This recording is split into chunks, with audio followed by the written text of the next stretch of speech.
Иисус стоит и стучит. Он стучит в сердца наши. И Он стучит через наших служителей, через апостолов, через пастырей, даже через просто рассылки. Те люди, даже которые вот вы знаете, вот верующие, которые вам проповедуют, вы не должны их игнорировать, потому что это сам Бог, сам Иисус Христос стоит и стучит в ваши сердца, в двери ваших сердец. И многие люди думают, что их веры достаточно, что они пойдут в рай, но Библия пишет, что праведный дотворит правду, и святой, да, освящается еще.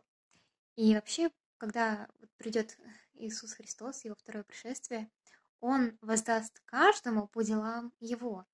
И дела должны быть по вере, а есть дела по грехам. Поэтому надо, чтобы ваша вера, это прежде всего, это глагол, это дела, это действия. Дела по вере должны быть в первую очередь.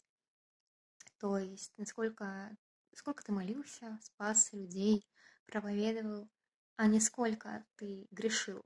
И то люди не понимают даже, что такое, да, грех и что такое покаяние, что как это вот Иисус Христос, вообще как Бог может простить грехи. И надо понимать, что покаяние — это когда человек, он перестает грешить, это исправление.